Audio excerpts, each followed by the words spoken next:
Continuamos con nuestras entrevistas a los primeros de las listas de asambleístas nacionales. Hoy es el turno de César Rodríguez. Nació en Loja hace 57 años. Estudió jurisprudencia en la Universidad Central del Ecuador. Cuenta también con una maestría en ciencias políticas por Flaxo. En política, César Rodríguez fue una de las principales figuras del correísmo en sus inicios. Participó de la toma del Tribunal Supremo Electoral para presionar a sus integrantes a aprobar la consulta popular que llamaba a constituyente. De hecho, formó parte de esa asamblea y fue su segundo vicepresidente. Luego llegó a la Asamblea Nacional para el periodo 2009-2013, pero en 2011 rompió relaciones con Alianza País y se desafilió del movimiento. Luego formaría parte de Juntos Podemos, del entonces prefecto de la SUAY, Paul Carrasco, quien respaldaba la candidatura de Guillermo Lasso a la presidencia de la República. Pero en 2017 corrió como candidato a la Asamblea por Fuerza Ecuador. En 2018 pasó a formar parte de Unión Ecuatoriana, pero en el 2019 se lo vio presente en discursos del exalcalde de Guayaquil, Jaime Nebot.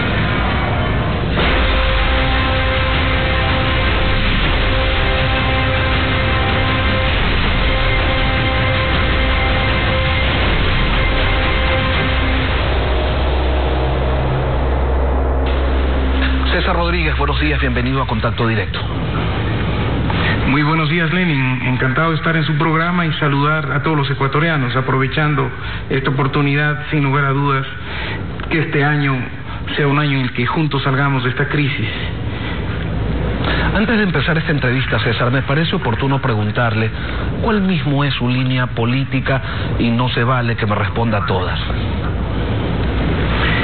Bueno, la línea política es una línea coherente con lo que pensamos, cómo construimos un sistema democrático en el Ecuador, por lo tanto, democrático en extremo y comprometido con la construcción de un Ecuador que garantice calidad de vida para todos los ecuatorianos.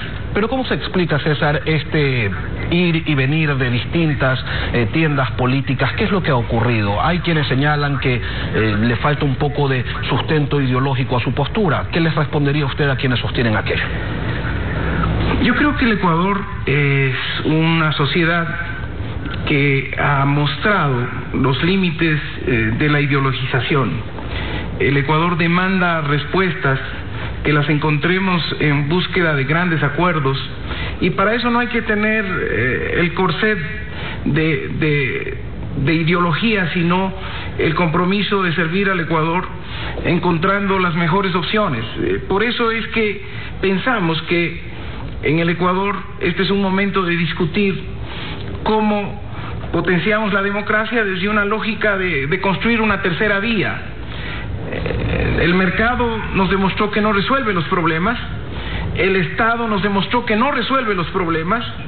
Tenemos que encontrar desde los territorios, desde la realidad, desde la vida misma de los ecuatorianos, una tercera vía que, haciendo una simbiosis, una sinergia entre lo positivo, lo mejor de cada una de estas posiciones, le dé al Ecuador un camino de desarrollo, le dé al Ecuador un camino de bienestar. César, y vamos a analizar sin duda su propuesta, su plan de trabajo y qué implica esa tercera vía, pero antes de aquello tengo otra pregunta para usted que está relacionada con lo señalado por el candidato presidencial de la organización política que hoy a usted también lo auspicia, Unión Ecuatoriana. Resulta que Giovanni Andrade señaló en este espacio que el programa de gobierno que fue plagiado casi íntegramente de Wikipedia lo hizo y sobre todo lo presentó usted ante el Consejo Nacional Electoral. ¿Qué nos puede decir sobre esto?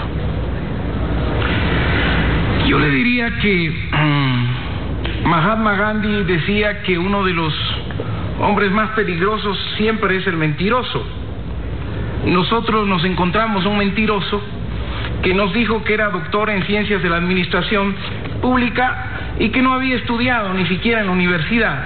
Nos dijo que era presidente de una cámara de minería ecuatoriana chilena que ni siquiera existía, y efectivamente por denuncias de el Diario Expreso nosotros conocimos que plagió el plan de gobierno que presentó él personalmente.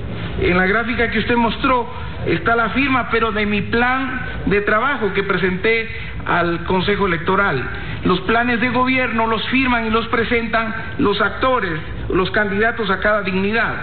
La candidatura del presidente, del candidato a presidente, jamás la pude haber presentado yo, porque esa no era ni mi responsabilidad, ni era el suscriptor del mismo. Para entrar en materia, entonces, César, dejemos en claro algo. Usted no va a votar para presidente por el candidato de la lista 19. Unión Ecuatoriana no tiene candidato a presidente, asumiendo todos los costos, porque los partidos políticos tenemos que garantizar la idoneidad de los cuadros que presentamos. Y el que no tiene probidad notoria no puede ni siquiera ser candidato, peor, presidente del Ecuador. Basta de imposturas.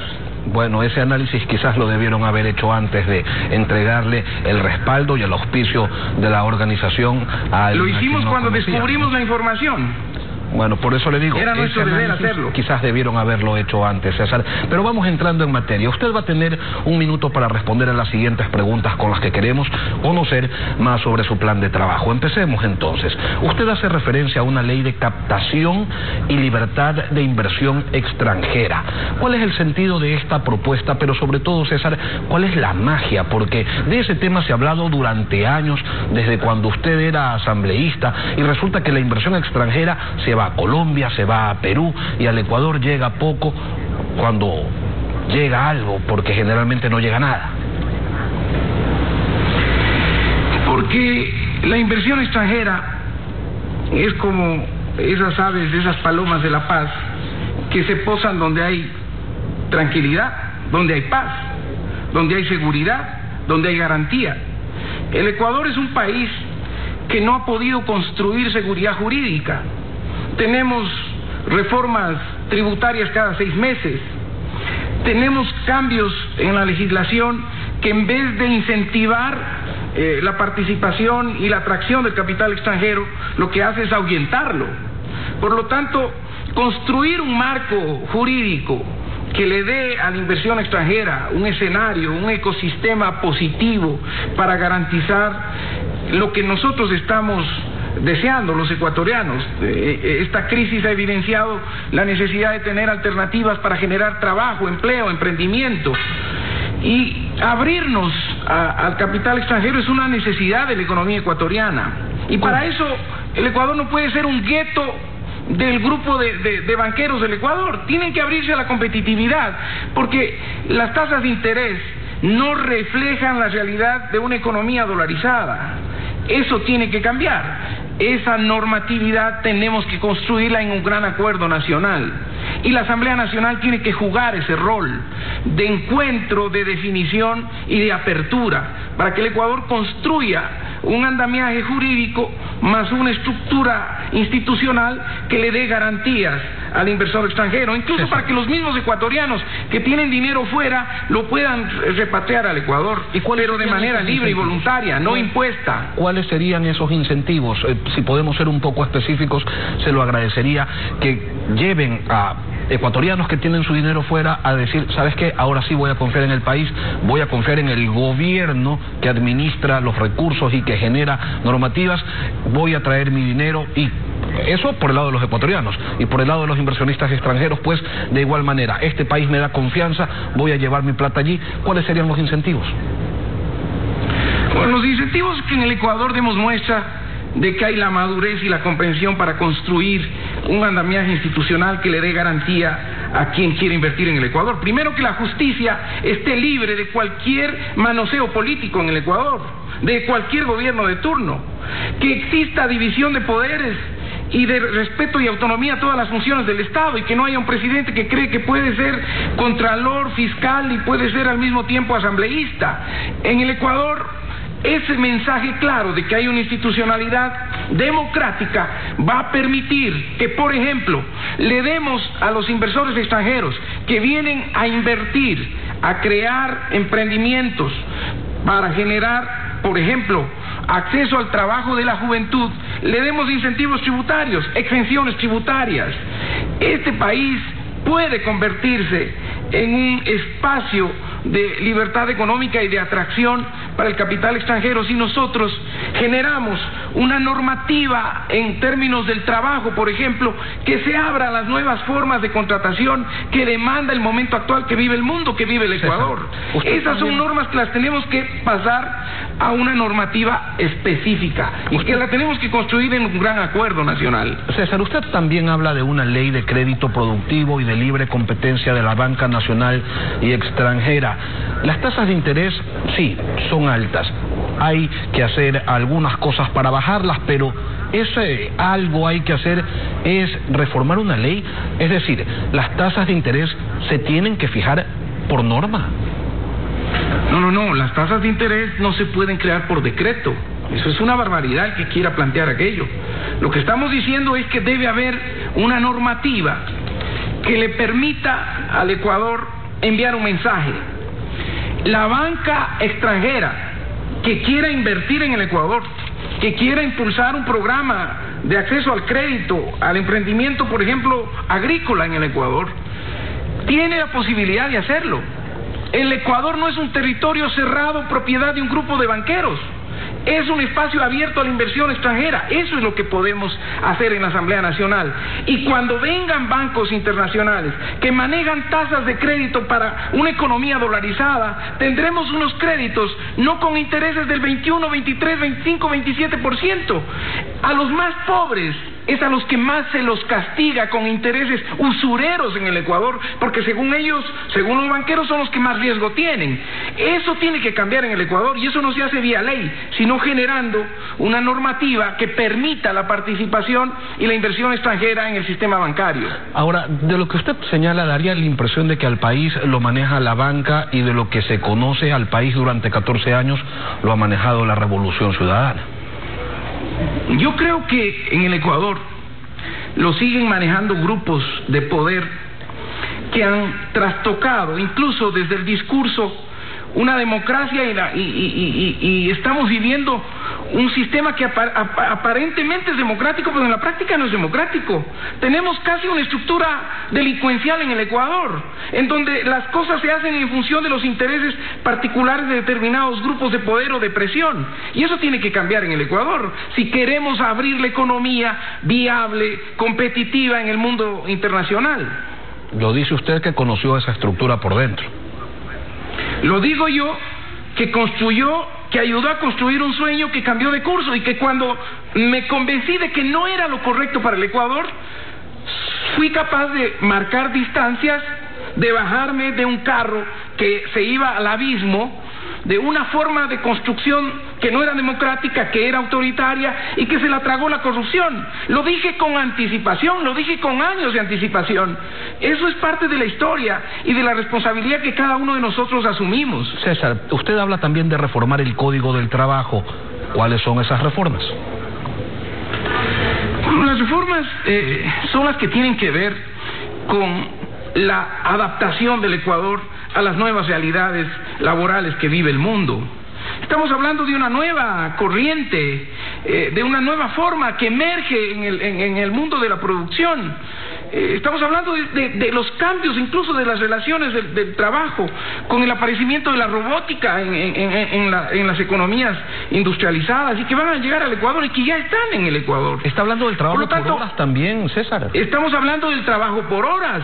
Estamos hablando de la necesidad de que nuevas formas de contratación se abra el Ecuador a procesarlas, respetando los derechos de los trabajadores, sin que eso signifique precarizar los derechos de los trabajadores, ni violentar un código que tiene que defender los derechos de los trabajadores. Pero abrámonos a estas formas que van a permitir que el trabajo joven, básicamente, que es la tarea de la sociedad ecuatoriana, cómo les damos a nuestros jóvenes oportunidades de desarrollo, de trabajo, de emprendimiento aquí en el Ecuador. César, y para eso la normativa tiene que abrirse. Pero la Constitución de Montecristi que usted aprobó dice con claridad que se prohíbe el contrato por horas en el país. Yo lo dije, y en su mismo canal, yo no creo que las normas, que las leyes o las constituciones están escritas en piedra. Yo no fui de aquellos que saltaban diciendo que esto iba a durar 300 años. Hay que hacer lo que tengamos que hacer para que el Ecuador entre en el mundo de la competitividad, entre en el mundo de la viabilidad económica, porque si no hacemos eso, el Ecuador va a ser un estado fallido, y eso no lo podemos permitir, y habrá que hacer las reformas que tengamos que hacer. Yo no me niego a las posibilidades de abrir todas las opciones para tener una reforma integral al Código de Trabajo en el Ecuador. César, hablemos de salud. Usted señala que se debe garantizar la vacunación gratuita para todos a través de una ley. Mire, a mí me preocupa, como a todos los ecuatorianos, que el ministro, que un día los califica de héroes a los médicos y al otro día los persigue y los reprime, y hasta ahora no ejecuta la ley que les permitía a los médicos que están más de 15 años con contratos provisionales en el Estado ecuatoriano tener un nombramiento definitivo para por lo menos garantizar su estabilidad. Nos dice que han comprado 9 millones de dosis de vacunas. Eso significa que 4,5 millones de ecuatorianos van a tener acceso a una vacuna, y el resto, los 14 millones restantes, el que tenga plata se podrá vacunar. Esa es la pregunta. Yo creo que la pandemia ha demostrado que el mundo se vuelve vulnerable a este tipo de ataques o de situaciones que van a enfrentar una pandemia periódica en el mundo. La sociedad ecuatoriana, el Estado ecuatoriano, tiene que garantizar por lo menos una vacuna antipandemia. Y eso no significa que obliguemos a vacunarse a los ecuatorianos, pero debe tener acceso universal y voluntario. Y una ley, esa debe ser la responsabilidad del sistema sanitario ecuatoriano. Y como hay un Código de la Salud que ni siquiera se aprobó, tenemos que trabajar para que esa normativa de garantizar por lo menos la vacuna a todos los ciudadanos de este país esté garantizado en la norma, tenemos que aprobar en la próxima Asamblea Nacional. El problema, César, es que lamentablemente las leyes en el Ecuador no son garantía de que lo que consta en su cuerpo se vaya efectivamente a ejecutar. No hablemos de lo inmediato, ni siquiera en el mediano plazo, ¿no? Entonces, lamentablemente falta eso, y viene faltando desde hace mucho tiempo. Ahora, la pandemia ha dejado en claro la necesidad de eliminar toda distancia con la tecnología, pero resulta que el acceso al Internet en este país sigue siendo un artículo de lujo, y nada indica que eso vaya a cambiar pronto. Y por eso estamos planteando que en el próximo periodo asambleario tengamos un gran acuerdo nacional. Esta crisis, esta pandemia desnudó las graves debilidades y vulnerabilidades que tiene tanto el sistema de salud como el sistema educativo. Y es triste ver en su canal cómo han hecho reportajes de niños que se andan colgando de unos árboles en la loma más lejana para intentar tener una señal de internet para poder hacer un deber. Eso no puede ocurrir en el Ecuador. No puede ser posible que las grandes empresas que tienen la concesión del manejo del espectro radioeléctrico del Ecuador remitan grandes utilidades a sus países de origen y no garanticen el acceso a nuestros niños, a nuestros jóvenes, a la teleeducación. En la normativa se tiene que establecer que si no se garantiza el acceso a los niños y a los jóvenes a la señal de internet, que es un derecho básico en esta sociedad ahora, esas concesiones deben revisarse, y debería ser una forma de calificación la mayor cobertura para garantizar que ningún niño, ningún joven sea exento de construir su futuro porque ni siquiera puede acceder a teleeducación. Eso no puede pasar, y ese debe ser un compromiso de todos los partidos, más allá de cualquier ideología, más allá de cualquier número. Y recordemos que sobre el Internet se paga IVA y se paga ICE, como si fuera un artículo de lujo. Y no solamente eso, sino también... Además, ni siquiera hay garantía de que el servicio cumpla con normas técnicas internacionales. Hay un Internet que no resiste ni siquiera a subir un video de los estudiantes que tienen que hacer un deber. Eso no puede ser. Eso tenemos que cambiar radicalmente. Y recordemos también que los contratos con las empresas de telefonía celular presuponen la entrega de recursos al Estado para que se ocupe de entregar o de dar cobertura a lugares en donde el giro del negocio no les permite a estas empresas o no les interesa a estas empresas llegar. Habría que pedirle cuentas también al Estado sobre qué ha hecho con ese dinero. Ahora, usted propone reformar el sistema de puntos en las licencias de conducir. ¿Cómo y por qué? Porque cuando construimos la ley de seguridad vial, estábamos construyendo mecanismos para garantizar seguridad vial en el Ecuador. Y eso es lo que no tenemos a partir del ejercicio práctico de lo que está viviendo el Ecuador en las carreteras, en las calles del Ecuador. Lo que tenemos hoy es un concurso de los municipios para ver quién pone más multas y quién le mete la mano al bolsillo del pueblo ecuatoriano. Y los puntos, como las normas que están establecidas en esa ley, lo que ha servido es para generar redes de corrupción. Por eso es que están peleándose en la asamblea y se compran los votos entregando a agencias de tránsito para manejar este tipo de situaciones. Eso yo creo que tenemos que hacer una evaluación técnica, de verdad, si ese tema de puntajes lo que ha hecho es generar una plataforma de corrupción que no tiene sentido. Me parece que tenemos que adecuar. 30 puntos es una banda demasiado acotada. Debemos ampliarla a los 100 puntos. Por ejemplo, hay que discutir las opciones. Incluso se puede discutir hasta quitar esa especie de pretexto que hay para que formas de corrupción que se construyen alrededor de la norma se puedan cambiar, se puedan reformar, abiertos al debate, pero convocamos a los conductores, convocamos a los ciudadanos, porque esta situación de la ley de tránsito parecería ser que es un instrumento para beneficiar a unos pocos y no para garantizar seguridad vial. Y ese tema tenemos que abordarlo con absoluta franqueza. Y ya que está tocando el tema de la lucha contra la corrupción, en ese ámbito usted propone que se reforme el 131 de la Constitución, que es donde se determina cómo se procede con los juicios políticos. ¿Cuál es el cambio que quisiera implementar? Bueno, yo creo que en el tema de corrupción el Ecuador está harto de tanto discurso. Los asambleístas más radicales que fueron a esta asamblea llegaron con un discurso anticorrupción y la mayoría está en la fiscalía investigada, otros están huidos y otros están presos. No hay coherencia entre lo que se dice y lo que se hace. Me parece que la ley de extinción de dominio, que usted recordará, tuve la responsabilidad de presentarla hace más de una década, no se ha aprobado hasta ahora, y si no se aprueba habrá que pelear para que esa sea una norma, porque es la única manera de meterle la mano a donde más le duele al crimen organizado y a la corrupción, es decir, recuperando los bienes que le pertenecen al pueblo ecuatoriano, porque cuando roban al Estado le están robando a todos los ecuatorianos. Y en ese sentido me parece a mí que otra de las normas que ha generado impunidad en el Ecuador es que los ministros se han considerado intocables en el Ecuador. La fiscalización llega, pero no toca a los ministros porque se necesita mayoría calificada. Usted puede censurar al contralor, al fiscal de la República, pero no puede censurar a un ministro porque necesita mayoría calificada. Yo lo advertí en el debate de Montecristi y creo que ahí reside una de las normas que tenemos que reformar en la Constitución, porque yo sigo pensando que debemos tener la voluntad política de corregir las debilidades de la ley. César. Y yo no lo digo en teoría, lo dije en la práctica. Yo puse, por ejemplo, en el SOAT una norma para chequear la efectividad o no, la aplicabilidad o no de la ley, y pudimos hacer correcciones. Toda ley en la Asamblea Nacional debería tener una transitoria que garantice su evaluación cada cierto tiempo para que las leyes sirvan para la gente, no para complicar la vida de la gente. César, finalmente, un mensaje para los electores.